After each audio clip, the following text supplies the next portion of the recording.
அண்ணா சரி சிரமம் தூக்கி நிற்காது. எங்கே கடை எங்கே இருக்குங்க? ரொம்ப சிரமமாக இருக்குண்ணா. வெயிட்டு பெரிய நல்ல வெயிட்டாக இருக்க மாட்டேருக்கண்ணே.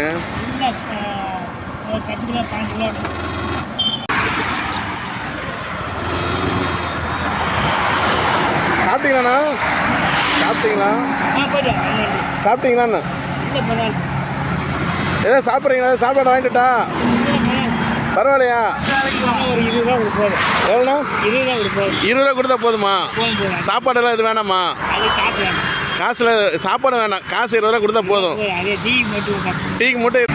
உங்களுக்கு ஒரு ஹெல்ப்பு தானே கேட்குறேன், வேற ஒன்றும் ஹெல்ப்புக்கு தானே உங்களை கேட்குறேன். நான் முன்னாடி வச்சு கொண்டு போகிறேன். ஆமாண்ணா, இருண்ணா தரேன். அது எதுக்கு 20 ரூபா மட்டும் போதுங்கிறீங்க? டீக்கு மட்டும்தாண்ணா. ஓகேண்ணா. உங்கள் பேர் என்ன? கோவிந்தசாமி. சரி சரி, ஓகே பையனா பார்த்து போங்க. சரிண்ணா, ஓகேண்ணா. ஓகேண்ணா, ஓகே பரவாயில்லண்ணா.